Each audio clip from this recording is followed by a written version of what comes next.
Καλησπέρα, αγαπητοί ακροατές, καλησπέρα σας. Είμαστε εδώ στον Polish View Web Radio και στην εκπομπή Polish Person. Πιστοί στο ραντεβού μας κάθε Παρασκευή. Σήμερα είναι Παρασκευή και 13. Δεν είμαστε προληπτικοί. Ίσα ίσα πιστεύουμε ότι θα κάνουμε μια πάρα πολύ ωραία εκπομπή. Και εδώ καλεσμένος μου κουνάει το κεφάλι, που σημαίνει ότι και αυτός συμφωνεί ότι δεν είμαστε προληπτικοί, και έτσι λοιπόν όλα θα κυλήσουν ομαλά και όμορφα. Καλεσμένος σήμερα στην εκπομπή μας είναι ο κύριος Νικήτας Τσενές, με σπουδές στη δημόσια ιστορία και εργαζόμενος στη Βουλή των Ελλήνων. Αυτό το δημόσια ιστορία, έτσι γνωρίζοντάς τον, ήταν που μου κέντρισε το ενδιαφέρον.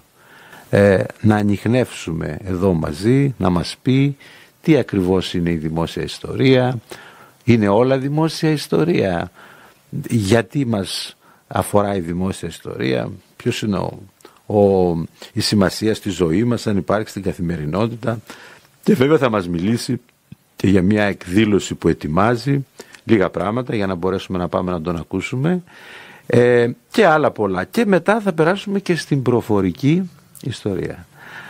Είπα αρκετά, κύριε Τσενέ, καλώς ήρθατε στην εκπομπή μας.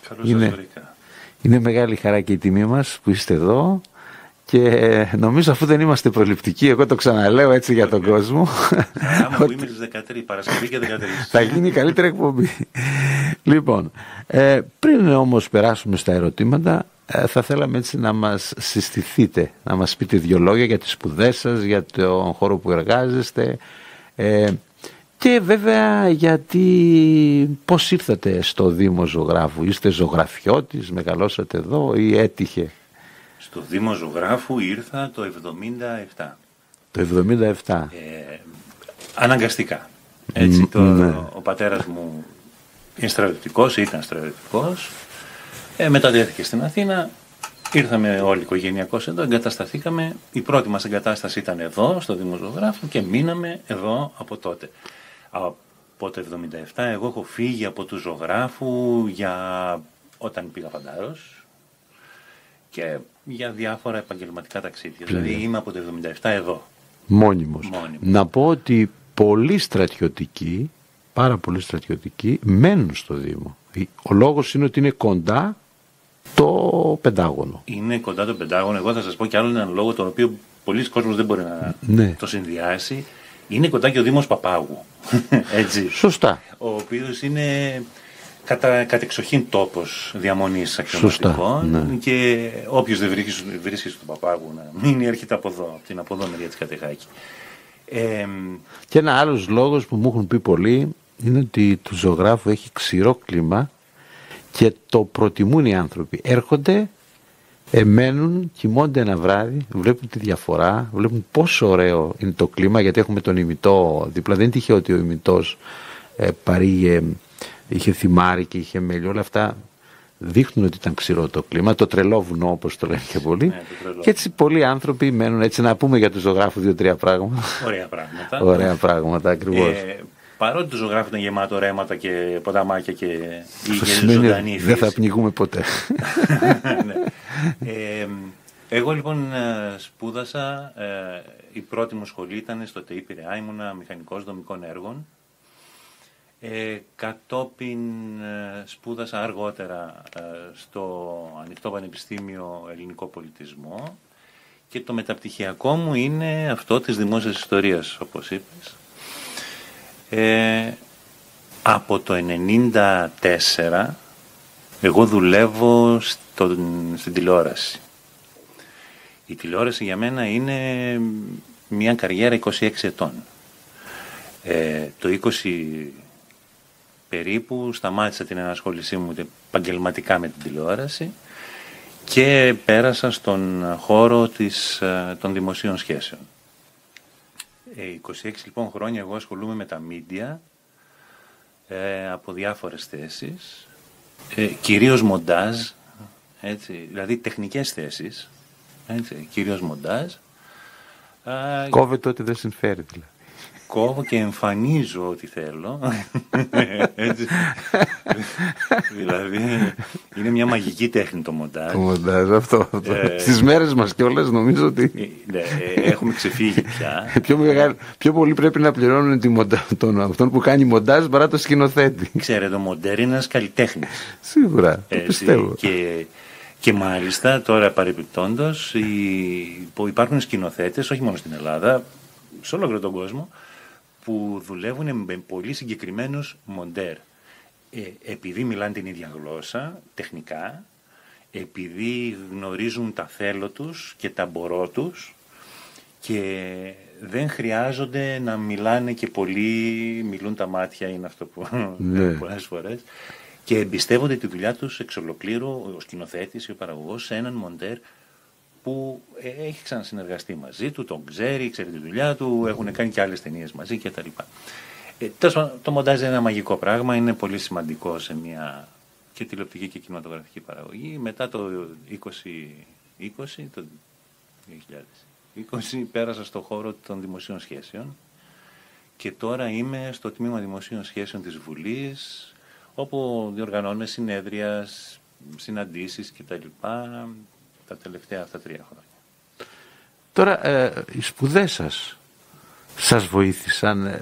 Μένω σε ένα ερώτημα άλλο βέβαια, αλλά μου κάνει εντύπωση. Οι σπουδές σας, δημόσια ιστορία, πολιτισμός, σας βοήθησαν στις δημόσιες σχέσεις? Δεν είναι ξεχωριστό? Καταρχάς, με βοήθησαν στην τηλεόραση. Τηλεόραση σίγουρα. Γιατί ένα μεγάλο κομμάτι της δημόσιας ιστορίας ακουμπάει επάνω στα μέσα μαζικής επικοινωνίας. Ραδιόφωνο, τηλεόραση, κινηματογράφος. Και μάλιστα και η διπλωματική μου εργασία ήταν ένα ντοκιμαντέρ.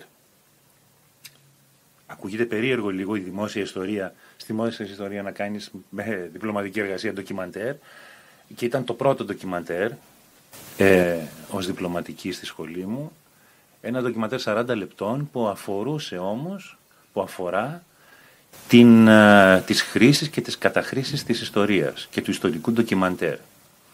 Δηλαδή παρουσίασα τον τρόπο με τον οποίο το ιστορικό ντοκιμαντέρ μπορεί να χρησιμοποιηθεί ως μέσο προπαγάνδας, ως μέσο μετάδοσης ειδήσεων και γνώσεων βεβαίως, αλλά και πώς μπορεί να χρησιμοποιηθεί έτσι ώστε να επηρεάσει κόσμο και συνειδήσεις. Πολύ σημαντικός τομέας της δημόσιας ιστορίας, όπως και η δημόσια ιστορία χωρίζεται σε πάρα πολλούς τομείς. Τι είναι δημόσια ιστορία? Έτσι, ο κόσμος που μας ακούει θα ήθελε έναν ορισμό, να του πούμε έτσι περίπου. Ήδη μπήκαμε στο θέμα, ήδη περιγράφουμε τι είναι δημόσια ιστορία, αλλά δεν έχει σημασία. Καταρχάς να ξεχωρίζουμε το ότι η δημόσια ιστορία δεν είναι η ιστορία που γνωρίζουμε. Έτσι, δηλαδή στη δημόσια ιστορία δεν θα μάθει ποτέ κανείς, ας πούμε, πότε έγινε μάχη στο Ματζικέρτ. Δεν είναι αυτός ο στόχος της και ο σκοπός της. Στόχος όμως και σκοπός της δημόσιας ιστορίας είναι να αναδείξει πτυχές της ιστορίας και γεγονότα πίσω από την ακαδημαϊκή ιστορία. Backstage δηλαδή. Τα οποία δεν είναι παρασκήνιο κουτσομπολιό, έτσι, αλλά είναι ο τρόπος με τον οποίο η γνωστή ρίση ανασυγκροτείται το παρελθόν, και αυτό γίνεται κυρίως μέσα από τις μνήμες, από τις μαρτυρίες και από τη χρήση αρχείων και πηγών. Καταλαβαίνετε βέβαια ότι η δημόσια ιστορία δεν μπορεί να πάει πίσω πολλά χρόνια. Δηλαδή δεν μπορεί αντικείμενο της δημόσιας ιστορίας να είναι οι σχέσεις του Περικλή με την Ασπασία. Δεν μπορεί να είναι. Μπορεί να είναι μία διάσταση όσο μας επιτρέπουν οι πηγές μας και τα αρχεία μας. Γι' αυτό πολύ σημαντικό στοιχείο της δημόσιας ιστορίας είναι αυτό, οι πηγές και τα αρχεία, η αξιοποίηση των πηγών και των αρχείων. Κάτι που νομίζω ότι στο οποίο θα αναφερθούμε. Βεβαίως. Και τώρα βέβαια με βάση όλα αυτά που είπατε, βγαίνει αβίαστα το ερώτημα ότι αυτός που κάνει δημόσια ιστορία και που έχει και τα αρχεία και έχει και τα πηγές και τις πηγές. Χειραγωγεί την ιστορία, γράφει την ιστορία. Αυτό που λένε ότι η ιστορία γράφεται από τους νικητές, βοηθάει σε αυτό και η δημόσια ιστορία, αυτοί που έγραψαν και την ιστορία οι νικητές, που είναι και νικητές, αυτοί και να την περάσουν στον κόσμο έτσι όπως θέλουν καμιά φορά. Να ξεχωρίσουμε το εξής. Καταρχάς, η ιστορία για μένα γράφουν αυτοί που έχουν τις πηγές. Η ιστορία εξάλλου και γραπτά μνημεία. Έτσι. Ναι. Από τότε λέμε ότι έχουμε ιστορία. Πριν έχουμε προϊστορία, αν θυμάμαι και εγώ καλά. Αλλά αυτή είναι η ιστορία. Η δημόσια ιστορία δεν είναι αυτή. Η δημόσια ιστορία είναι η αξιοποίηση αυτών των πηγών και όχι η δημιουργία πηγών. Έτσι. Άρα λοιπόν κάποιος ο οποίος θέλει να καταχραστεί κάτι, μια πηγή, μπορεί να την καταχραστεί αξιοποιώντας τις με τον τρόπο που αυτός θέλει. Και να σας πω αυτό που λέγαμε και πριν βγούμε στον αέρα, εμένα ας πούμε η διπλωματική μου εργασία είναι αυτή. Έχει ένα τίτλο, είναι ανοιχτημένη στο YouTube, όποιος θέλει μπορεί να το βρει. Ο τίτλος της είναι «Ιστορικό ντοκιμαντέρ, άνω κάτω τελεία, χρήσεις και καταχρήσεις». Και δείχνει ακριβώς αυτό, πως πολλοί, ανεξαρτήτως, ασχέτως πολιτικο-ιδεολογικής τοποθέτησης, έτσι, αυτό το κάνανε και οι Ναζί με τη Λένι Ρίφενσταλ κατεξοχήν, και η Σοβιετική και η ελληνική δημοκρατία και η ελληνική δικτατορία. Έτσι, όλοι. Σωστά. Η αμερικανική δημοκρατία. Όλοι. Δεν έχει να κάνει δηλαδή με το πολίτευμα, έχει να κάνει όμως με την πρόθεση αυτού που χρησιμοποιεί την ιστορία. Γιατί η ιστορία χρησιμοποιείται. Και η ιστορία είναι όπλο. Και το ιστορικό ντοκιμαντέρ είναι μια σφαίρα μέσα σε αυτό το όπλο. Οπότε, όπως καταλαβαίνετε, ναι, υπάρχει χειραγώγηση. Δεν μπορούμε να την ελέγξουμε. Αυτό εναπόκειται στο κοινό που παρακολουθεί. Και το κατά πόσο αυτό είναι παιδευμένο. Έχει κριτική σκέψη. Έτσι, και έχει κριτική σκέψη και μπορεί να αξιολογήσει τι ακούει ή τι βλέπει. Ακριβώς. Η δημόσια ιστορία σαν πεδίο σπουδών στα πανεπιστήμια, πόσα χρόνια δημόσια δεν την έχω, ιστορία, ναι. Προσωπικά τον όρο τον έψαξα προχτές μάλλον, δεν ξέρω πόσα χρόνια είναι. Η δημόσια ιστορία στην Ελλάδα, εγώ είμαι μεταξύ αυτών των πρώτων τυχερών που μπήκανε με την πρώτη φουρνιά μόλις άνοιξε το μεταπτυχιακό αυτό. Η δημόσια ιστορία στην Ελλάδα ξεκίνησε το 2017. Ναι. Στο εξωτερικό. Στο μεταπτυχιακό της επίπεδο. Στο εξωτερικό είναι αρκετά χρόνια, είναι μια σχετικά καινούργια επιστήμη. Στο εξωτερικό, κυρίως στην Βρετανία και δευτερευόντως στην Αμερική, μετράει αρκετά χρόνια. Να σας πω βέβαια ότι ακαδημαϊκά η δημόσια ιστορία είναι νεότερη της μελέτης της δημόσιας ιστορίας. Έτσι, δημόσια ιστορία δηλαδή υπήρχε και πολύ παλιότερα, αλλά ακαδημαϊκά έχει αρχίσει και συγκροτείται νομίζω από τη δεκαετία του 60-70 και μετά. Είναι δηλαδή, πολύ σύγχρονο πεδίο δηλαδή. Πολύ σύγχρονο πεδίο. Υπάρχουν αρκετά συγγράμματα από το εξωτερικό και από την Ελλάδα, αλλά στην Ελλάδα είναι ηλικίας 6 ετών. Μάλιστα. Θα επιχειρήσω έτσι μια προσέγγιση και θα μου πείτε αν είναι σωστή σε σχέση με την χρησιμότητα, θα έλεγα εγώ, της δημόσιας ιστορίας. Δεν ξέρω αν θα είναι σωστή η προσέγγιση. Εγώ βλέπω ότι τελικά η δημόσια ιστορία φροντίζει να συγκροτεί την κοινωνία της. Μας δίνει κοινές μνήμες. Και νομίζω ότι αυτό η κοινωνία έτσι πιστεύω ότι συγκροτείται. Όταν έχουμε κοινές μνήμες οι οποίες φτάνουν και σε κοινή συνείδηση. Δεν ξέρω αν το λέω σωστά. Δηλαδή θέλω να πω ότι έχει μια χρησιμότητα στη ζωή μας. Ναι. Και κατ' επέκταση και στην καθημερινότητα. Μπορεί να κάνω λάθος. Έτσι προσπαθώ με βάση αυτά που είπατε. Εγώ αυτό που θέλω να πω είναι πολύ ωραία αφορμή. Έχουν κάνει όλοι όσοι βγαίνουν στα κανάλια, στις τηλεοράσεις και στα ραδιόφωνα και μιλάνε για μία έννοια, τη συλλογική μνήμη, χωρίς να γνωρίζουν τι είναι αυτή η έννοια. Η συλλογική μνήμη είναι μία έννοια της δημόσιας ιστορίας. Έτσι. Είναι ένας όρος της δημόσιας ιστορίας. Και ως όρος δεν μπορεί να χρησιμοποιείται κατά το δοκούν. Έτσι, οπότε καλό είναι να γνωρίζουμε τους όρους που χρησιμοποιούμε για να τους χρησιμοποιήσουμε. Οι μνήμες, η μνήμη δεν είναι μία. Έτσι, υπάρχουν πολλές κατηγορίες μνημών. Υπάρχει ατομική μνήμη, ιστορική μνήμη, συλλογική μνήμη, δημόσια μνήμη, τραυματική μνήμη. Μπορώ να σας πω κι άλλες. Αντιμνήμη ακόμα. Αλλά η συλλογική μνήμη είναι πολύ συγκεκριμένη. Η συλλογική μνήμη είναι μία συνισταμένη, ένα άθροισμα όλων αυτών των ατομικών μνημών που έχουν βιώσει ένα συγκεκριμένο γεγονός. Δηλαδή, για να το καταλάβετε κι εσείς και οι ακροατές, οι επιζώντες του ολοκαυτώματος, οι ατομικές μνήμες αυτών των ανθρώπων συγκροτούν τη συλλογική μνήμη του ολοκαυτώματος. Έτσι. Είναι πολύ σημαντικό να καταλάβουμε πώς είναι σωστό να χρησιμοποιείται ένας όρος. Δεν μπορούμε να βγαίνουμε στην τηλεόραση και να λέμε η συλλογική μνήμη για το 1821 δεν είναι έτσι. Όχι. Συγγνώμη. Δεν είναι σωστό. Από την άλλη μεριά, αν θέλουμε να μιλάμε και μια και έρχεται η 28 Οκτωβρίου, οι παρελάσεις και όλες αυτές οι δημόσιες επέτειοι και εκδηλώσεις, αυτές λοιπόν αποτελούν τη δημόσια μνήμη.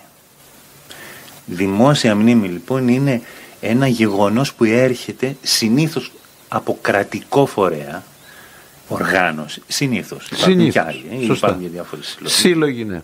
Που και αυτοί με κρατικές πολλές φορές επιχορηγήσεις, αλλά δεν έχει σημασία. Δεν έχει σημασία. Ναι. Λοιπόν, που οργανώνουν μια εκδήλωση μνήμης για κάποιο γεγονός ή για κάποια εμπειρία. Αυτό λοιπόν είναι η δημόσια μνήμη και προβάλλεται δημόσια. Έτσι. Οι ατομικές μνήμες είναι οι δικές μας εμπειρίες. Έτσι. Η ιστορική μνήμη είναι η μνήμη που μεταφέρεται από τη συλλογική μνήμη στις επόμενες γενιές. Δηλαδή εγώ που δεν έζησα τη μικρασιατική καταστροφή, τη γνωρίζω μέσα από τη συλλογική μνήμη αυτών που τη ζήσανε. Για μένα όμως πια, που είμαι μια επόμενη γενιά, αυτό αποτελεί ιστορική μνήμη. Πολύ μας το κάνατε έτσι πάρα πολύ κατανοητά, ναι, να το καταλάβουμε. Με ενοχλεί δηλαδή όταν βγαίνει ο κάθε... Χωρίς να χάσει την επιστημονική του αξία. Ακριβώς. Που θέλει να εκμεταλλευτεί κάτι, ας πούμε, και να μιλάει για συλλογική μνήμη. Δεν είναι αυτό. Και βέβαια, εγώ κρατάω αυτό που λέτε για τη συλλογική μνήμη, γιατί νομίζω ότι κάπου συμβαδίζει και με τις προφορικές ιστορίες. Βέβαια. Κάπου, αλλά θα το πούμε τότε. Ναι. Είπατε ότι το ραδιόφωνο, είπαμε, είναι δημόσια ιστορία. Το ραδιόφωνο... Στο βαθμό, βέβαια. Και η τηλεόραση προβάλλουν δημόσια ιστορία. Προβάλλουν δημόσια ιστορία, ακριβώς. Δεν είναι δημόσια ιστορία τα ίδια, μπορούν όμως να γίνουν πηγές δημόσιας ιστορίας. Έτσι. Δηλαδή μια συνέντευξη ενός ανθρώπου, ας πούμε, του Ρούσβελτ, ξέρω εγώ, του Τσόρτσιλ, του Βενιζέλου, μια ομιλία, αν σωθεί, αποτελεί πρωτογενή πηγή την οποία θα μελετήσει ένας δημόσιος ιστορικός, έτσι, και με βάση αυτήν θα προχωρήσει σε αυτό, στην έρευνα που κάνει κτλ.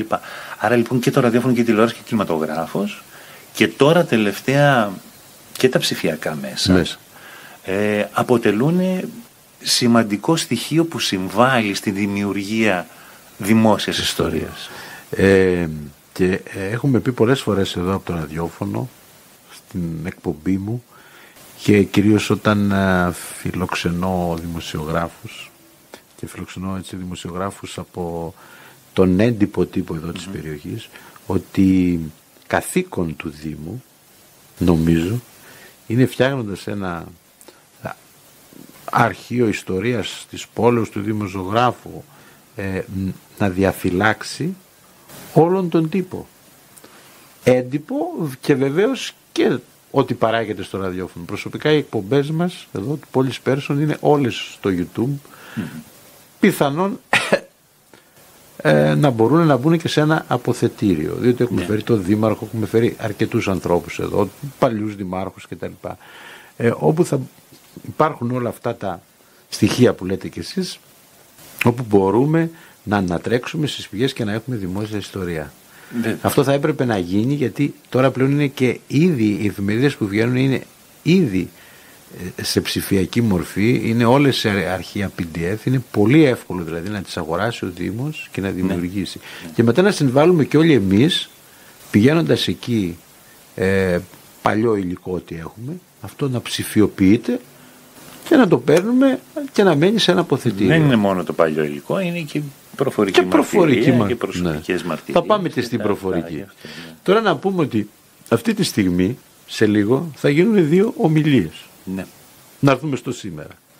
Η μία είναι του κυρίου Θόδα, Συμμαχία Δημιουργίας, εδώ δίπλα μας, στην πλατεία Άνοιξη, 7.30 ώρα, και την ίδια ώρα στην πλατεία Τερζάκη θα γίνει ομιλία της κυρίας Καφατσάκη, Δημοτική Ενότητα. Αυτές οι 2 ομιλίες, αν δεν σωθούν πουθενά, θα είναι σαν να μην έγιναν ποτέ. Σαν να μην... Ακριβώς. Αν όμως σωθούν με κάποιο τρόπο, φωτογραφικό υλικό, μπουν σε κάποια social media κάποια αποσπάσματα, αυτές οι live που γίνονται, οι αναμεταδόσεις κτλ. Φαντάζομαι ότι αποτελούν ένα πάρα πολύ έτσι σημαντικό υλικό για έναν που θα κάνει ικανό λάθος. Βέβαια, απόλυτα. Και για να το τις είπαμε και τις εκδηλώσεις για τον κόσμο, έτσι, να το μάθει και να πάει. Να πάει. Ναι. Για να το διασκεδάσουμε όμως και λιγάκι, εγώ σκεφτόμουν κάποια στιγμή, λίγο πριν παραδώσω την πτυχιακή μου, τη διπλωματική μου εργασία, ότι όταν θα φύγω από αυτή τη ζωή, εκτός από τους δικούς μου ανθρώπους, δεν θα με γνωρίσει κανένας άλλος. Όταν λοιπόν την ανέβασα αυτήν την διπλωματική εργασία στο YouTube, κάθισα κάποια στιγμή λίγο έτσι και το κοίταξα και λέω, κοίταξε τώρα, εάν κάποιος με ψάξει με το όνομά μου θα με βρει. Σίγουρα. Έτσι, δηλαδή αυτή και λίγο η ματαιοδοξία η προσωπική, ας πούμε, ικανοποιείται.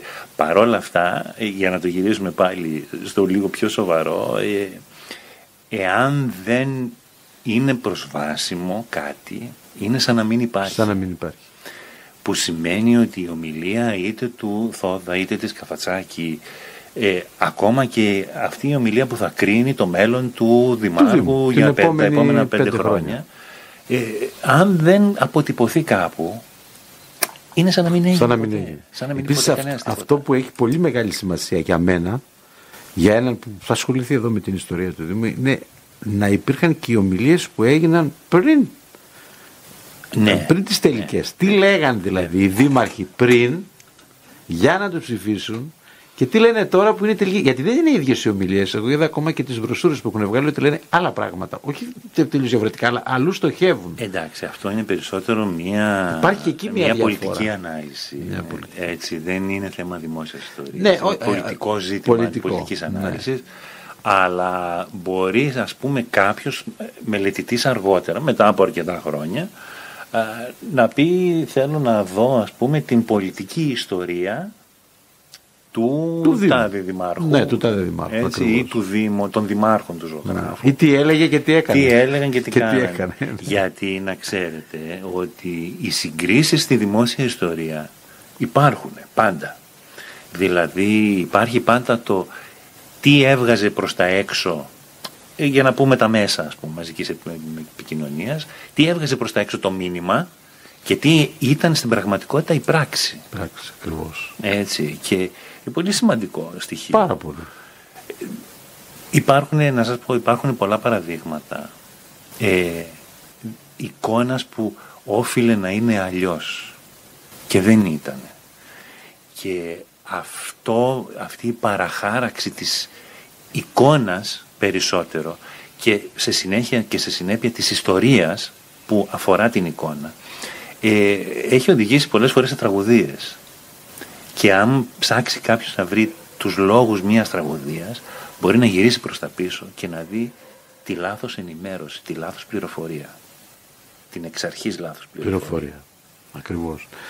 Τώρα δεν ξέρω αν το εξαντλήσαμε, δεν το εξαντλήσαμε, αλλά στο χώρο τον ραδιοφωνικό που έχουμε, αν θέλετε κάτι να προσθέσετε για αυτό το κομμάτι της δημόσιας ιστορίας. Γιατί... Όχι, απλώς να γνωρίζουμε ότι η δημόσια ιστορία αφορά όλους μας, αφορά και την καθημερινότητά μας, αφορά αυτό που συμβαίνει δίπλα μας.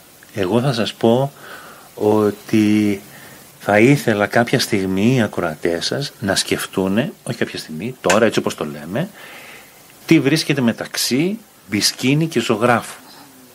Στη γωνία που ενώνονται, στη διασταύρωση Μπισκίνη και Ζωγράφου. Και θα ήθελα πάρα πολύ να μου πει κάποιος ότι βρίσκεται το τάδε αντικείμενο, στοιχείο, μνημονικό στοιχείο. Δεν υπάρχουν πολλοί. Τι βρίσκεται ή τι βρισκόταν? Τι βρίσκεται. Τι βρίσκεται. Μπισκίνη και Ζωγράφου. Ναι. Πάω να δω, κύριε. Ναι, μα... αν θέλετε θα σας πω, θα σας το μαρτυρήσω. Θα σας πω κάτι που μου έρχεται στο νου, δεν ξέρω. Πολύ σημαντικό το ερώτημα. Όποιος ακροατής μας ακούει και πάει, ας μας το γράφει στο chat του σταθμού. Για να δούμε δηλαδή πόσο γνωρίζουμε και την δημόσια ιστορία και του τόπου μας. Ακριβώς. Πριν πάμε στο διάλειμμα, να πούμε ότι θα μας πείτε και δύο λόγια, δεν θα μας αποκαλύψετε πολλά, για μια εκδήλωση που γίνεται το επόμενο Σάββατο, 21 Δεκάτου 23, στις 11 το πρωί, στο Μουσείο του Γουναρόπουλου το Σάββατο, μια εκδήλωση για τη νίκη μας που φτερουγίζει. Ναι. Περισσότερα όμως μετά το μουσικό διάλειμμα.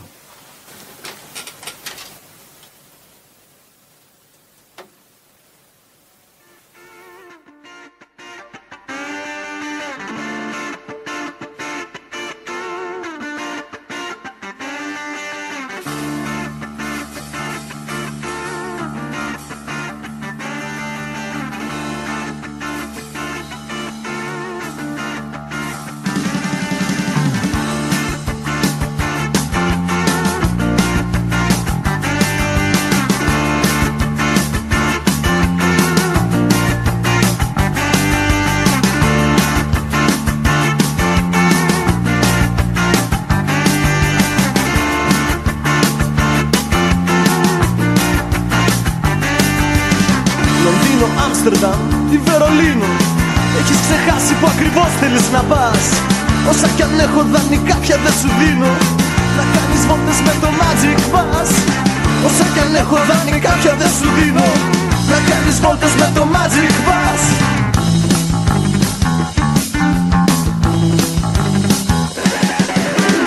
Ταξιδιάρα ψυχή, κι αν θέλω δίπλα σου είναι δύσκολο να μένω.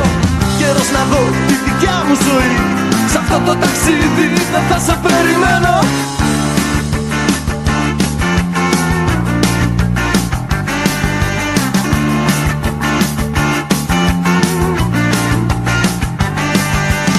Θα ξομιστώ και κάποιο βράδυ, ό,τι έχω μέσα μου για σένα θα το σβήσω. Είναι μονόδρομος ο δρόμος που έχεις πάρει και δεν σε βλέπω να γυρίζεις πίσω. Είναι μονόδρομος ο δρόμος που έχεις πάρει και δεν σε βλέπω να γυρίζεις πίσω.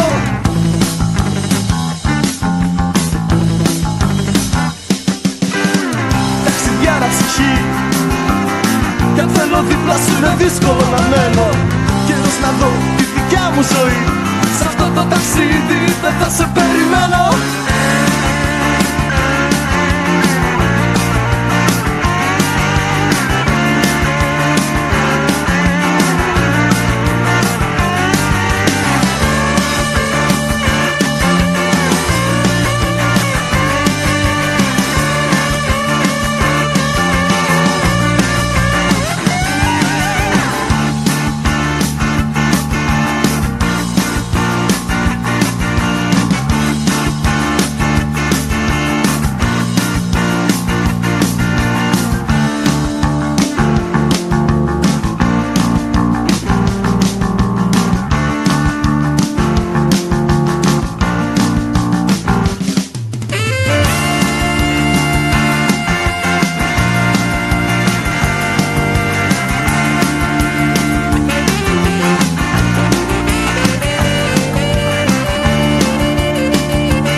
εσύ που ακριβώς θέλεις να πας.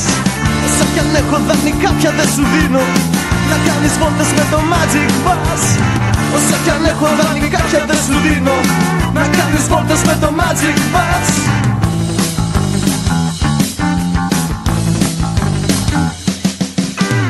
Ταξιδιάρα ψυχή, και θέλω δίπλα σου είναι δύσκολο να μένω.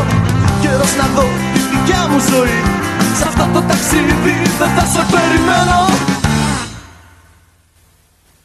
Και ξαναγυρίζουμε στο στούντιο του Polish View, Web Radio, και στην εκπομπή Polish Person. Καλεσμένος μας ο κύριος Νικήτας Τσενές, με σπουδές στη δημόσια ιστορία.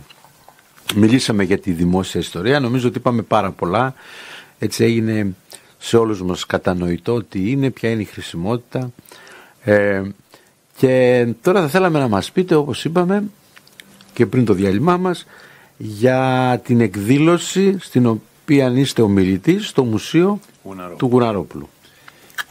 Είναι μια εκδήλωση που την οργανώνει το Μουσείο Γουναρόπουλου και μου έκανε την τιμή να είμαι ομιλητής, που αφορά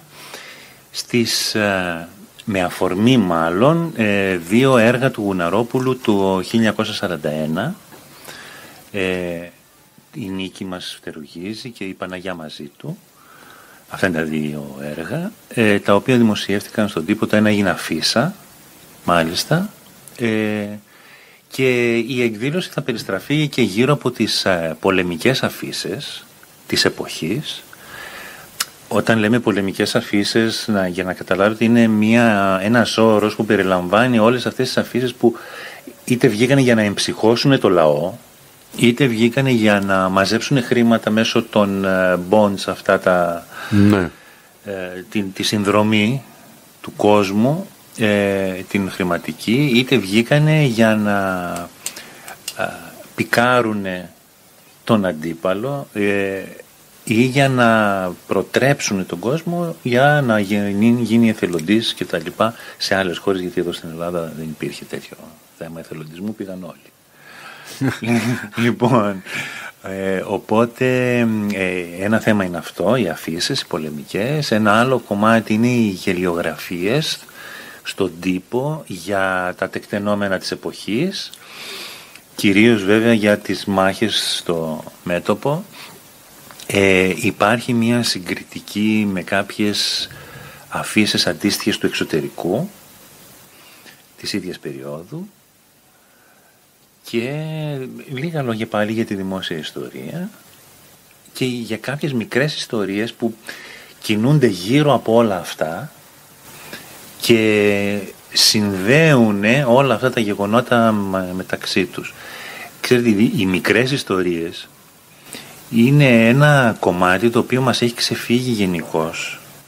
Δεν έχουμε ασχοληθεί με αυτό, αλλά οι μικρές ιστορίες είναι αυτές που συνδέουν τα μεγάλα γεγονότα και που τα δημιουργούν, οδηγούν στα μεγάλα γεγονότα. Η μικρή ιστορία του τάδε, ο οποίος έκανε την τάδε κίνηση και μετά η τάδε κίνηση οδήγησε στο τάδε μεγάλο γεγονός. Αυτή τη μικρή ιστορία λοιπόν της αρχής πολλές φορές δεν τη γνωρίζουμε, μένει ακριβώς. Μένει κρυφή.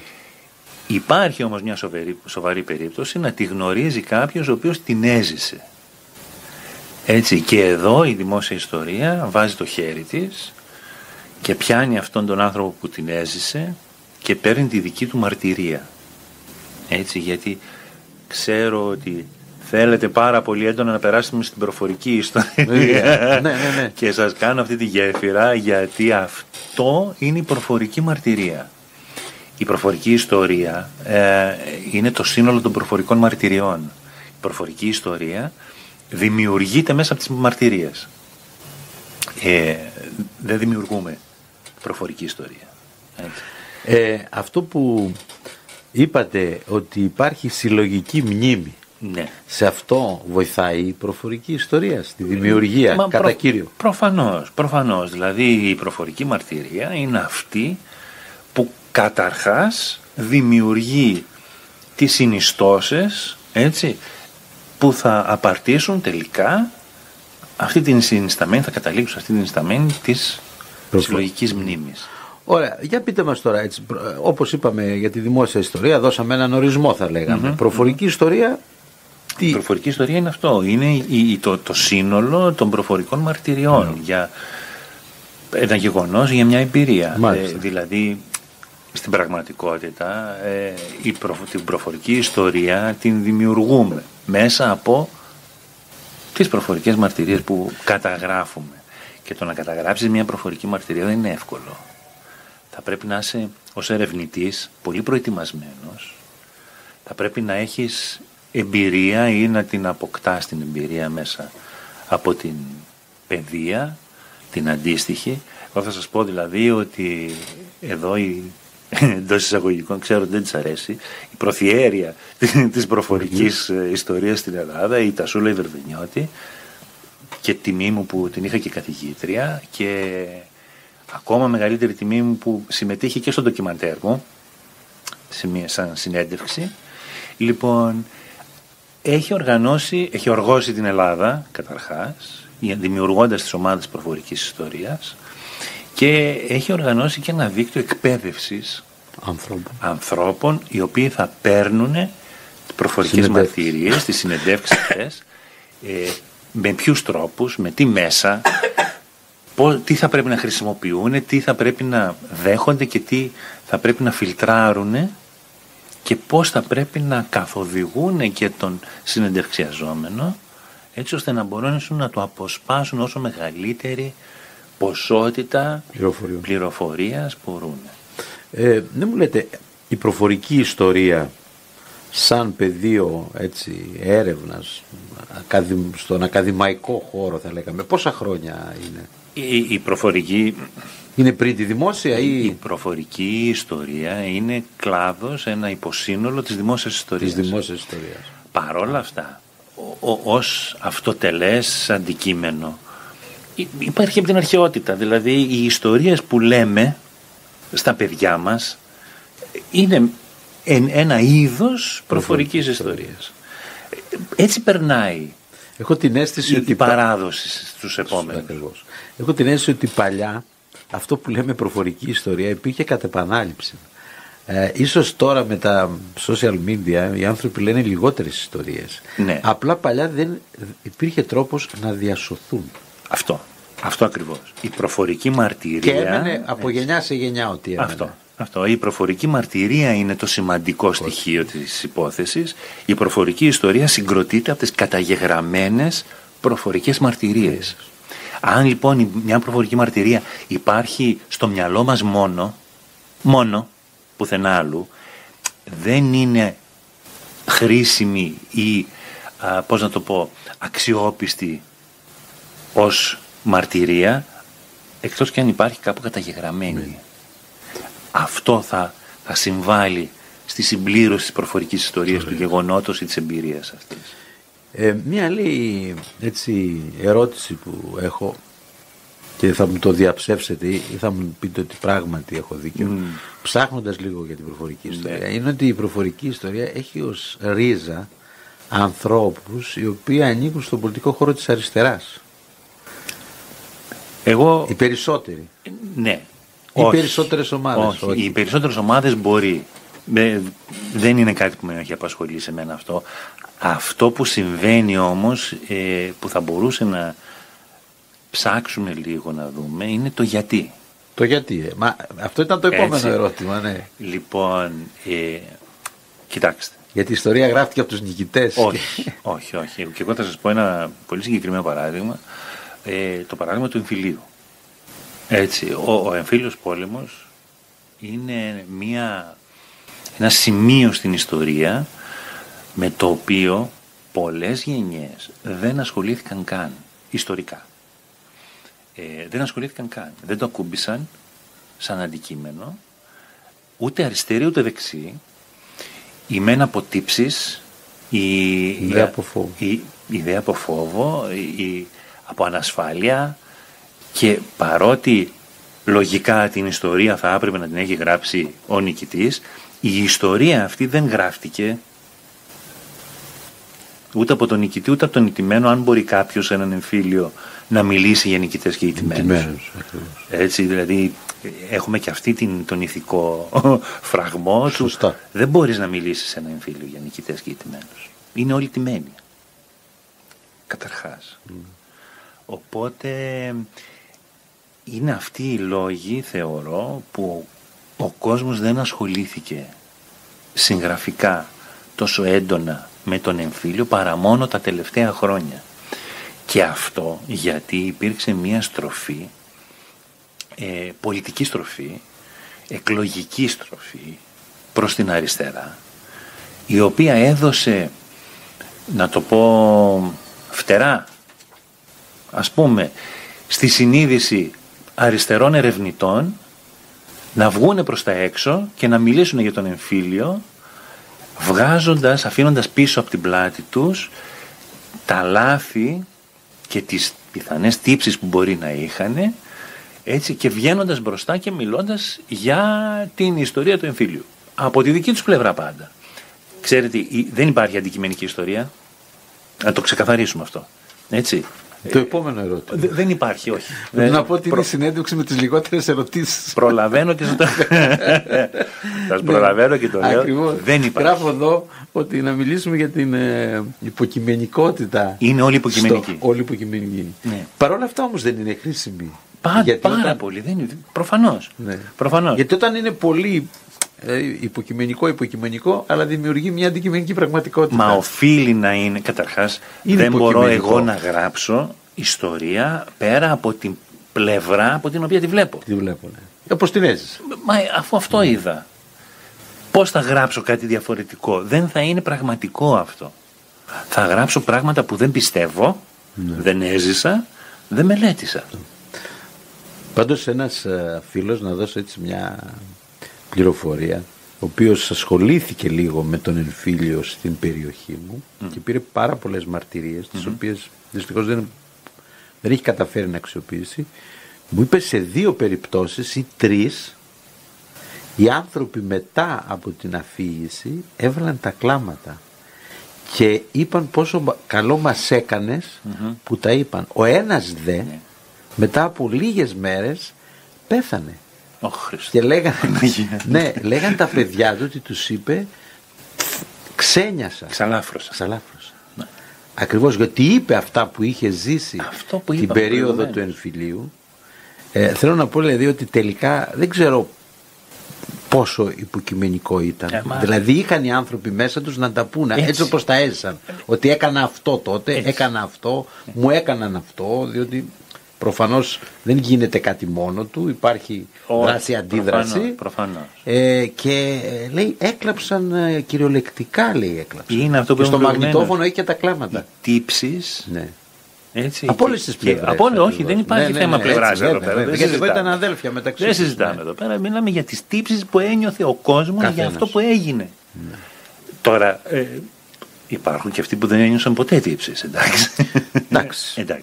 Αλλά όλοι αυτοί για τους οποίους μιλάτε είναι αυτοί οι άνθρωποι. Ναι, ίσως φτάνοντας ο άνθρωπος και σε μια μεγάλη ηλικία, διότι τώρα όσοι ζουν, αν ζουν από τους 44 μέσα, ελάχιστοι είναι αυτοί που ζουν.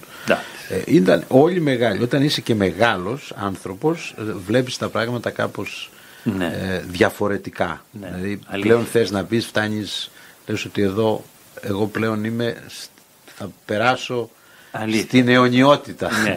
Και ας το βγάλω από πάνω το βάρος αυτό. Ακριβώς. Έτσι, ναι. Εδώ τώρα εμείς στο Δήμο Ζωγράφου υπάρχει πεδίο προφορικής ιστορίας. Θα μπορούσαμε δηλαδή... ξεκινώντας, έτσι. Πριν 20 περίπου μέρες ήταν η επέτειος του θανάτου ενός πιλότου της πολεμικής αεροπορίας, ζωγραφιώτη, του Σταύρου Ζωγράφου. Ναι. Έγινε κάποια εκδήλωση? Ο οποίος σκοτώθηκε το 87. Έτσι. Τώρα. Όχι. Το 87. Ο άνθρωπος ήταν πιλότος της πολεμικής αεροπορίας και έπεσε με ένα αεροσκάφος F-104 την ώρα του καθήκοντος. Αυτός λοιπόν ο άνθρωπος, έτσι, ζωγραφιώτης, έδωσε τη ζωή του κάνοντας κάτι υπέρ της πατρίδας, και επειδή και το επίθετο ιντριγκάρει, Ακριβώς. έτσι, θα μπορούσε να είναι ένα στοιχείο, ένα έρευνας. Ποια είναι η οικογένεια αυτού του ανθρώπου? Έχει σχέση με τους γνωστούς ζωγραφέους. Ναι. Έτσι. Γιατί τον αφήσαμε πίσω αυτόν τον άνθρωπο? Ναι. Γιατί δεν ασχολήθηκε ποτέ κανείς μας με αυτόν? Εγώ πρώτη φορά το ακούω. Ναι, παρόλο που έχω λίγο Ναι. ασχοληθεί με την τοπική ιστορία. Όπως για γνωρίζετε. παράδειγμα, το γνωρίζω, όπως για παράδειγμα τα οδονίμια που λέγαμε εκτός αέρα, εδώ λίγο πιο πάνω η οδός Πιεράκου, αδερφών Πιεράκου, έτσι. Τώρα τελευταία έχει τίνει να ονομάζεται σκέτο Πιεράκου, που πας οδό Πιεράκου, υπονοώντας έναν, ενώ είναι δύο, Ναι. έτσι. Έχω ακούσει να την λένε Αφών Πιεράκου, γιατί έτσι γράφει πινακίδα η ταμπελίτσα, η σύντμηση. Ο κόσμος όμως δεν ξέρει ποιοι ήταν οι Πιεράκοι. Έτσι, και δεν ξέρει και το τέλος των Πιεράκων, που ήταν και οι δύο ποδοσφαιριστές. Έτσι, ο ένας έδωσε τη ζωή του τέτοιες μέρες στην Αλβανία, έτσι, και ο άλλος κατάφερε και μάζεψε τα... Ναι. Η αλήθεια είναι ότι μετά την συγγραφή των οδονημίων βρήκα και άλλο υλικό για τους αδελφούς Πιεράκου, το οποίο αν θα βγει πάλι το βιβλίο, αν γίνει μια νέα έκδοση, θα μπει. Ήδη ξεκινάω. Πάρα πολύ ωραία. Όπως σας έλεγα και πριν, το βιβλίο αυτό που είναι αναρτημένο στο Ακαδέμια έχει επισκεψιμότητα τεράστια. Αυτή τη στιγμή το έχουν δει κοντά στους 4.000 ανθρώπους. Τεράστιο δηλαδή. Πάρα πολύ ευχάριστο καταρχάς. Ευχαριστώ, και είναι λίγο τρομακτικό για μένα η διαχείριση τόσο πολλών ανθρώπων. Καθόλου τρομακτικό. Θα έπρεπε να είναι πολύ χαροπό. Αρκεί να σας πω ότι το βιβλίο έγινε αφορμή, ας το πούμε έτσι στον αέρα αυτό, να έρθει σε επικοινωνία μαζί μου η ποιήτρια και μεταφράστρια όλων των γαλλικών βιβλίων τα πιο παλιά χρόνια, η Τζέννη Μαστοράκη, η οποία ήταν ζωγραφιώτισσα, γιατί ανέφερα το σχολείο του Κουρί, την Καδμία σχολή στην οποία πήγαινε, και συγκινήθηκε πάρα πολύ. Όταν είδε ότι κάπου αναφέρεται η Καδμία σχολή, έψαχνα, μου λέει, να βρω αν αναφέρεται έναν άνθρωπο να την αναφέρει, λέει, και έγινα, λέει, μέλος του Ακαδέμια μόνο και μόνο για να μπορώ να σας κατεβάσω το βιβλίο σε μορφή PDF και να το διαβάσω. Δηλαδή φανταστείτε πόσο πολύ. Και μετά μου έστειλε υλικό το οποίο το έχω και θα μπει αν ξαναβγεί. Αυτό λοιπόν δημιουργήσατε, έτσι, μέσω του βιβλίου έναν τόπο συγκέντρωσης υλικού μελέτης για τη δημόσια ιστορία. Έτσι, για να το λέμε έτσι. Γιατί με βάση αυτό κάποιος άλλος άνθρωπος ενδιαφέρθηκε για ένα όνομα, έναν τίτλο, ένα οτιδήποτε, και μέσω αυτού σας έδωσε καινούριο υλικό, έτσι, και αυτό το υλικό είναι αξιοποιήσιμο για μια ακόμα μεγαλύτερη μελέτη και έρευνα. Αυτά είναι βασικά στοιχεία, η αλφαβήτα της δημόσιας ιστορίας. Τώρα, αν θα λέγαμε ότι θέλαμε να ασχοληθούμε με την προφορική ιστορία εδώ του ζωγράφου, θα έπρεπε να βάλουμε κάποια πλαίσια, δηλαδή εννοώ ότι θα πρέπει να βρούμε ανθρώπους που έζησαν αυτή την εποχή, ξέρω εγώ, που είναι γεννημένοι, θα λέγαμε, πριν το 40, πριν το 40 λέω, πριν το 60, πριν το... Όχι. Η προφορική ιστορία... Για να μας πούνε πώς ζούσαν τότε, δηλαδή ένα κομμάτι που θα μας ενδιαφέρει ήταν τι υπήρχε τότε. Δηλαδή αυτό που ακούμε, η πλατεία Γαρδένια, γιατί πήρε το όνομα, τι υπήρχε, ή που λέμε το Παυσίλιππον που υπήρχε, τι ήταν. Το Παυσίλιππον ήταν και ένα κινηματογράφος που ήταν μέσα. Σύμφωνοι. Εγώ, ας πούμε, που δεν γεννήθηκα πριν το 60, έτσι, έχω μνήμες της Ούλοφ Πάλμε που δεν ήταν η Ούλοφ Πάλμε. Ναι. Έτσι. Ιησού. Έτσι, λοιπόν, έχω μνήμες, ας πούμε, από τον Άδωνη. Τον Άδωνη, ναι, βεβαίως. Έτσι. Εγώ. Αυτό λοιπόν μπορεί να καταγραφεί ως μια προφορική μαρτυρία που αφορά το τάδε. τοπονύμιο. Ακριβώς. Έτσι. Το γήπεδο, ας πούμε, του Ηλυσιακού κάτω στα Ηλίσια, το ποδοσφαιρικό γήπεδο, Ναι. που είναι αυτός ο άδειος χώρος δίπλα από το κολυμβητήριο. Ναι, ναι. Έτσι. Αν υπάρχουν άνθρωποι οι οποίοι Ίσως να υπάρχουν και φωτογραφίες. το έζησαν, φωτογραφίες υπάρχουν, Ναι, έχω δει. ναι. Όπως και για τον Άδωνη, ίσως ότι υπάρχουν. Υπάρχουν. Ναι. Δεν μπορεί. Υπάρχουν, ναι, ναι. Λοιπόν, αν υπάρχουν άνθρωποι λοιπόν, οι οποίοι έζησαν το γήπεδο εκεί, η μαρτυρία τους σχετικά με τα τεκτενόμενα γύρω από το γήπεδο και τη μετατροπή του σε αλάνα, σε... Ακριβώς, μπορούν να τα πούνε. Ναι, μπορούν να τα πούνε. Δεν έχει σημασία. Δεν είναι μόνο ο πόλεμος Ναι, που σωστά. μας αφορά. Μας αφορά οτιδήποτε γεγονός συμβάλλει στην καλύτερη γνωριμία και γνώση του περιβάλλοντος μας. Τώρα, μια και είπαμε για τον Άδωνη, σας λέω ότι υπάρχουν φωτογραφίες και έχω στο αρχείο όλων των κινηματογράφων. Και της Άνοιξης, εδώ που είμαστε, και της Νιώβης, και υπάρχουν και μπροσούρες. Δηλαδή υπάρχουν τα διαφημιστικά, είδατε το πρόγραμμα που μπαίναμε και παίρναμε μέσα, ναι. και αυτά υπάρχουν, γιατί υπάρχει και σχετικό μπλοκ. Ναι. Θερινός κινηματογράφος, δεν ξέρω αν το ξέρετε, Το ξέρω. Το έχω όπου δει. φιλοξενεί από όλους τους κινηματογράφους και από τον κινηματογράφο. Και εκεί έψαχνα τον κινηματογράφο Φρίνη Ναι, νομίζω και από αυτό υπάρχει. στη Μικράς Ασίας. Στη Μικράς Ασίας, ναι. Πέρα. Ναι, ναι. Το οποίο βέβαια είναι στα όρια του Δήμου μας. Του Δήμου μας. Ναι, ναι. Γιατί είναι από αυτή την πλευρά της Μικράς Ασίας. Υπάρχουν σχεδόν από όλους τους παλιούς κινηματογράφους της Αθήνας και υπάρχουν και από τους κινηματογράφους του Δήμου Ναι. Ζωγράφου. Όπως και παλιές φωτογραφίες, μετά υπάρχουν οι αεροφωτογραφίες που έχετε και εσείς μία, ναι, όπου μπορείς να δεις πώς ήταν ο Δήμος Ζωγράφου. Η αναγνώριση σημείων στο Δήμο Το πόσημα. συμβάλλει βέβαια αυτό. Τα τοπόσημα του Δήμου. Για παράδειγμα, γιορτάσαμε τα 100 χρόνια του Αγίου Γερασίμου, βρήκαν φωτογραφία τον παλιό ναό που περικλείεται στον καινούριο, όταν κτίζεται ο καινούριος, και μέσα είναι ο παλιός. Ναι. Ας πούμε, και ξέρουμε ότι εκεί είναι ο παλιός, εδώ ήταν ο καινούριος, και μετά σκάψανε από κάτω οι πατέρες εκεί και βρήκαν τα θεμέλια του παλιού ναού. Δηλαδή σκάψανε ενώ είχε φτιακτεί ο καινούριος, θεμελιώνανε τον καινούριο να τον στηρίξουν και σκάβανε. Είχε γίνει αυτό στον Άγιο Γεράσιμο. Ωραία, αυτό δεν το ήξερα. Δεν είχε σκαφτεί όλος ο Άγιος Γεράσιμος, αλλά σκάφτηκε ο χώρος όπου που ήταν ο παλιός. Και στερεώθηκε ο καινούριος από πάνω. Αρχιτέκτονες, μηχανικοί, βέβαια. Σημαντικό το παρεκκλήσι του Αγίου Γερασίμου είναι εκεί που ήταν ο παλιός ναός. Είναι αυτό που κατεβαίνουμε από τα σκαλάκια κάτω. Ναι. Όχι όλο, υπήρχε σαν αποθήκη, σαν χώρος, αλλά το διευρύνανε και βρήκαν όλο το παλαιό ναό. Δεν θέλω να πω ότι αυτά είναι πολύ, πολύ σημαντικά. Να πω ένα άλλο παράδειγμα, ότι χτες, σαν χθες, έγινε η απελευθέρωση της Αθήνας το 1944. Ναι. Αυτό λοιπόν δεν το γιορτάζει κανείς. Κανείς. Ποτέ. Τέλος πάντων, προσπάθησε κάποιος να το κάνει τώρα τελευταία, αλλά δεν ευωδόθηκε κιόλας.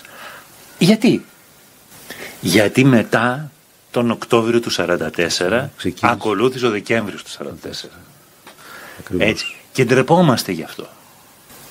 Ντρεπόμαστε να το γιορτάσουμε. Και γι' αυτό άλλωστε γιορτάζουμε και την έναρξη του πολέμου και όχι την θολή λήξη του. Και το θολή το λέω και χρονικά και πολιτικά. Σωστά. Έτσι, για πολλούς λόγους. Ναι. Πάντως πραγματικά τώρα αυτό που λέτε, ότι η προφορική ιστορία έχει πεδίων δόξες λαμπρών. Τεράστιο. Και νομίζω ότι θα έπρεπε και οι φορείς εδώ, οι δημόσιοι, να βοηθήσουν. Βέβαια πρέπει να πω ότι πολύ σημαντική δουλειά σε επίπεδο φωτογραφιών έχει κάνει ο Σύλλογος Παλαιών Ζωγραφιωτών. Έχει πάρα πολλές φωτογραφίες παλιές. Παλαιοί ζωγραφιώτες. Είναι παλαιές φωτογραφίες. Πολλές, οι οποίες, ας πούμε, έχουν έτσι πολύ μεγάλη δεν ξέρω αξία. Αν είναι δέον η Δημοτική Αρχή να τρέχει ένα πρόγραμμα ιστορίας στο Δήμο, ακόμα και προφορικής μαρτυρίας ή οτιδήποτε. Γιατί υπάρχει αυτό το αόρατο χέρι επάνω από τον ερευνητή, μελετητή, το οποίο τον καθοδηγεί, τον σπρώχνει προς τη μία ή την άλλη κατεύθυνση, και γενικώς Οι ερευνητές της δημόσιας ιστορίας καλό είναι να αποφεύγουν το πατρονάρισμα, να το πούμε έτσι από την δημόσια αρχή που είναι από πάνω τους. Γι' αυτό ίσως πολλές φορές είναι καλύτερη η ιδιωτική πρωτοβουλία ενός ερευνητή παρά η μέσω κρατικού οργανισμού οποιοδήποτε επίπεδου Σίγουρα, έχετε δίκιο. Απόλυτο. Πολύ ωραία. Να πάμε σε ένα μουσικό διάλειμμα και να περάσουμε μετά στο τελευταίο μέρος της εκπομπής.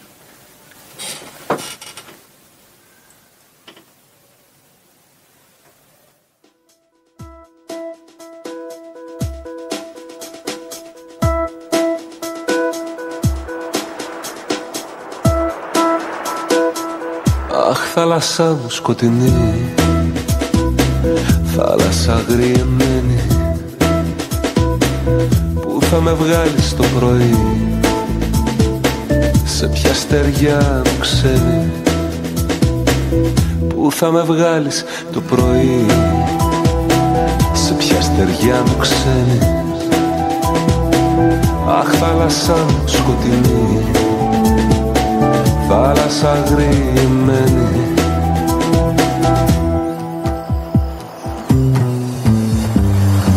τα είχα όλα μια φορά, μα ήθελα παραπάνω. Τι να τα κάνω τώρα πια, απόψε που σε χάνω.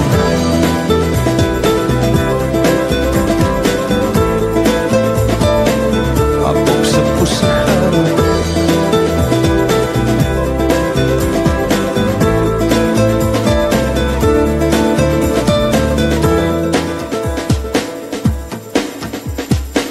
Μέσα στα μαύρα σου νερά, κομμάτια η ζωή μου.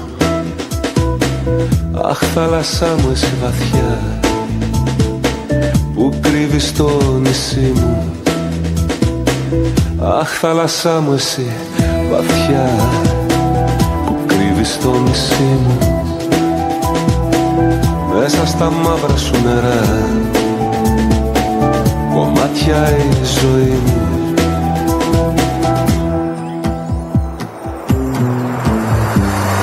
Τα είχα όλα μια φορά, μα ήθελα παραπάνω. Τι να τα κάνω τώρα πια, απόψε που σε χάνω.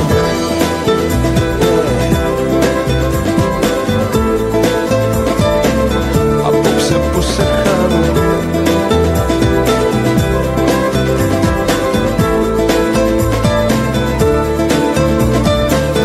Τα είχα όλα μια φορά, μα ήθελα παραπάνω.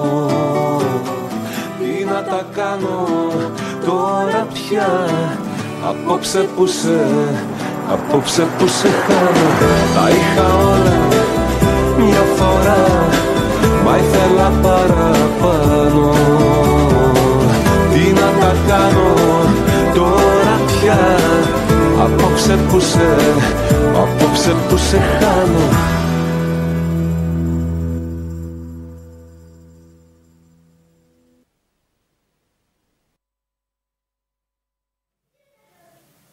Και ξαναγυρνάμε στο στούντιο του Polis View Web Radio. Καλεσμένος μας ο κύριος Νικήτας Τσενές, με σπουδές στην δημόσια ιστορία. Είπαμε για τη δημόσια ιστορία, είπαμε για την προφορική ιστορία. Θα σας προκαλέσω να δω και τι γνώσεις ιστορικές έχετε. Να κλείσουμε σήμερα την εκπομπή, Παρασκευή και 13, με ένα ιστορικό γεγονός. Θυμάστε κάποιο ιστορικό γεγονός που συνέβη σήμερα? 13 Δεκάτου του... η επέτειος θανάτου του Παύλου Μελά. Πολύ, πολύ... Έτσι. Όμως, εδώ εγώ έχω ένα προσωπικό παράπονο, ότι βλέπουμε διάφορες επετείους να γιορτάζονται ανθρώπων που πρόσφεραν μεν, δεν πρόσφεραν δε. Είχαν μια παρουσία η οποία όμως σε πολλές περιπτώσεις δεν έφτανε το ύψος της παρουσίας του Παύλου Μελά. Και δεν έχουμε τιμήσει όσο θα έπρεπε τον Παύλο Μελά και τυπούμε άλλους κι άλλους. Και τη σημερινή μέρα που είναι η επέτειος του θανάτου του την έχουμε ξεχασμένη. Έτσι, την έχουμε σχεδόν διαγράψει από τη μνήμη μας γιατί νιώθουμε τύψεις πάλι. Έχουμε κάτι μας κρατάει πίσω. Φοβόμαστε μήπως εμφανιστούμε κάπως και μας χαρακτηρίσουν είναι κάπως. Είναι κουτό λιγάκι να το σκέφτεσαι αυτό. Όταν ένας άνθρωπος έχει παρατήσει τα πάντα και έχει δώσει τη ζωή του για τα πιστεύω του και για την πατρίδα του. Και βέβαια πρέπει να πούμε ότι βεβαίως και ο κάθε ένας που δίνει τη ζωή του για την πατρίδα πρέπει να την πηθεί, αλλά εδώ είχαμε και ένα νέο που άφησε πράγματα πίσω. Ναι. Άφησε πολλά. Δηλαδή και υλικά και σε επίπεδο θα λέγαμε έτσι σταδιοδρομίας. Και έφυγε για την πατρίδα γνωρίζοντας πόσο δύσκολο ήταν. Και άμα το δούμε με σημερινούς όρους, είναι σαν να λέμε ότι ένας άνθρωπος ο οποίος είναι celebrity, σημερινό celebrity, έτσι, τον οποίον έχεις προδιαγράψει το μέλλον του, ξέρεις ότι αυτός θα φτάσει εκεί, ψηλά, θα γίνει μεγαλοαξιωματούχος. Αυτός ο άνθρωπος λοιπόν τα παρατάει όλα. Λέει γεια σας, παιδιά, γυναίκα, όνομα, τα πάντα. Έτσι. Και πηγαίνει και σκοτώνεται για τη Μακεδονία. Και εμείς λέμε εντάξει, σήμερα είναι η επέτειος του θανάτου του Παύλου Μελά. Εντάξει, δεν είναι αυτό. Δεν είναι αυτό η ιστορία. Να πούμε ότι το σπίτι του Παύλου Μελά, με ιδιωτική πρωτοβουλία, αν θυμάμαι καλά, η εταιρεία Κύκλοψη και Έκορπος, δεν θυμάμαι, και βέβαια με πρωτοβουλία τότε του Αλκιβιάδη Στεβάνη, ανακοινίστηκε, φτιάχτηκε και μέσα έχει το ολόγραμμά του. Δεν ξέρω αν αυτό το ολόγραμμα δεν το ήξερα. Το ολόγραμμά του βεβαίως, τον βλέπεις λέει στο γραφείο του Ιόρθιο. Ναι. Περνάω πολύ συχνά απ' έξω, δεν έχω καταφέρει όμως να το επισκεφτώ. Επίσης να πούμε, τώρα μια και μιλήσαμε για προφορική ιστορία, ότι ο Μητροπολίτης Καστοριάς, ο Γερμανός Καραβαγγέλης, κατέγραψε την δική του ιστορία. Ναι.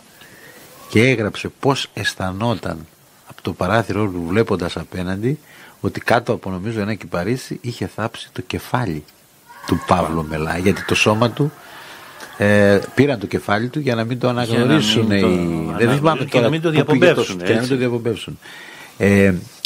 Εκείνος ίσως να κατάλαβε τις φοβερές ιστορικές στιγμές που ζούσε και τις κατέγραψε. Ναι. Δηλαδή ουσιαστικά ήταν η κατεγεγραμμένη η προφορική του ιστορία. Και λέει και άλλα πράγματα, εμένα μου έμεινε αυτό. Ξέρετε τώρα, εάν αρχίσουμε να ψάχνουμε λίγο την προφορική ιστορία αυτή των χώρων αυτών, θα βρούμε πάρα πολλά παραδείγματα τα οποία θα μας εκπλήξουν.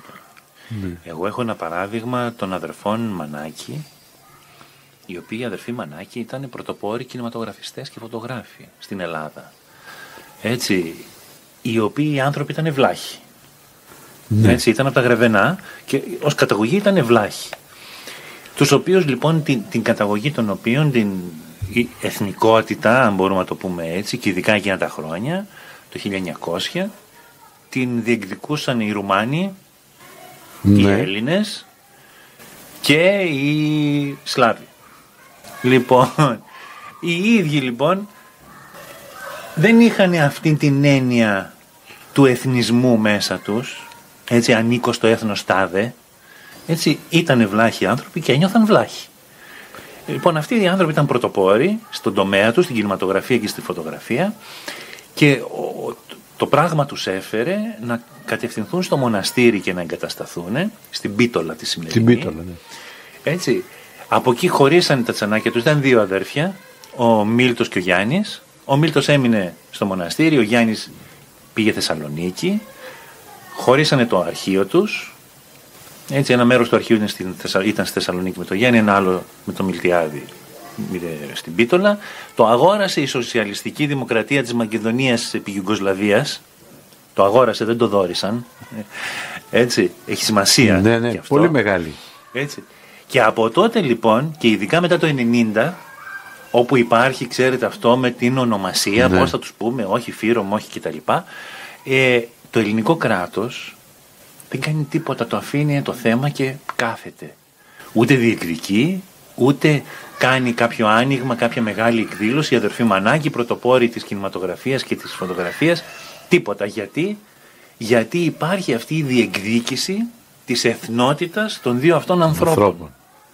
Και δεν θέλουμε να πειράξουμε το ζήτημα της ονομασίας, έτσι, του κρατηδίου αυτού. Ναι. Και τώρα τελευταία, από ό,τι είδα, το Μακεδονικό Μουσείο έχει ένα αφιέρωμα στους αδερφούς Μανάκη, για πρώτη φορά μετά από τόσο πολύ καιρό, ένα μεγάλο αφιέρωμα σε αυτούς τους δύο ανθρώπους που ήταν πρωτοπόροι στον τομέα τους. Το 1900 και μιλάμε στο 1908. Κάτι τέτοιο. Ναι. Έτσι, εγώ το έχω δει το αρχείο και είναι τρομακτικό. Έτσι, βλέπεις πράγματα που δεν πίστευες ότι θα δεις. Είναι ψηφιοποιημένο. Ένα μέρος του είναι. Ένα μέρος του είναι. Ένα μέρος του λοιπόν έχει το Υπουργείο Εξωτερικών εδώ της Ελλάδας και ένα μέρος το Υπουργείο Εξωτερικών των Βορείων. Της Βόρειας Μακεδονίας. Ναι. Λοιπόν, αυτά. Μάλιστα. Αυτό είναι δημόσια ιστορία όμως. Ακριβώς. Λοιπόν, και εδώ έφτασαμε στο τέλος μας. Να σας ευχαριστήσουμε. Και εγώ σας ευχαριστώ που ήσασταν μαζί μας. Να ευχηθούμε επιτυχία στην εκδήλωση στο Μουσείο Γουναρόπουλου. Να το ξαναθυμίσω εγώ βεβαίως το Σάββατο 21 Δεκάτου του 23, 11 το πρωί. Στο Μουσείο Γουναρόπουλου. Στο μουσείο που είναι και το πόσιμο και είναι ένα πολύ, πολύ ωραίος χώρος. Εμείς προσωπικά το έχουμε επισκεφτεί πάρα πολλές φορές και με το σχολείο, αλλά και μόνος μου και γενικότερα. Είναι σημαντικός χώρος στο Δήμο μας. Είναι σημαντικός και χώρος. Αυτό και ένα άλλο μουσείο που δεν το ξέρουμε, του Γιάννη Παπά. Είμαστε πολύ τυχεροί που έχουμε αυτούς τους δύο χώρους. Και είμαστε ακόμα περισσότερο τυχεροί που το έχει αναλάβει το Μπενάκη. Το Μπενάκη. Και να πω κάτι που το είπα και το λέω για δεύτερη φορά. Η τελευταία έκθεση που έγινε στο μουσείο του Γιάννη Παπά ήταν πολύ ωραία. Ήταν έργα από το εργαστήρι χαλκοχητευτικής της Ανωτάτης Σχολής Καλότεχνων και επισκέφτηκα στα εγγένεια. Δεν είχε καλεστεί κανένας από το Δήμο. Ναι. Λάθος, το είπα στους διοργανωτές. Λέω, κάνατε αυτή την ωραία εκδήλωση. Ήρθαν οι καθηγητές από τη Σχολή Καλών Τεχνών, οι φοιτητές, τους οποίους φιλοξένησα μετά εδώ και στην εκπομπή, και δεν καλέσατε κανέναν από το Δήμο. Ο Δήμος δεν το ήξερε, αλλιώς θα ερχόταν κάποιος. Θα πρέπει να υπήρχε παρουσία του Δήμου. Λοιπόν, σας ευχαριστούμε και πάλι. Και εγώ, να πούμε ότι σε λίγο ξεκινούν οι δύο εκδηλώσεις, να πάει ο κόσμος να ακούσει τις δύο ομιλίες. Είναι δύσκολο να πάει και στις δύο, έτσι. Εντάξει, στις δύο δεν μπορεί να πάει, αλλά μπορεί να πάει εκεί που θέλει. Εμείς οφείλουμε να το ξαναπούμε. Εγώ θα πρότεινα να πάει σε εκείνη που δεν πήγε την προηγούμενη φορά. Και αυτό είναι μια πολύ ωραία πρόταση, ακριβώς, πάρα πολύ ωραία. Νομίζω ότι αυτό είναι το καλύτερο, να πάει εκεί που δεν πήγε, να ακούσει και τους δύο και μετά με νηφαλιότητα να πάει στην κάλπη. Λοιπόν, καλό σας βράδυ, καλό Σαββατοκύριακο, καλή ψήφο, θα τα πούμε την επόμενη Παρασκευή. Και βέβαια θα κλείσουμε με ένα τραγούδι ενός ζωγραφιώτη.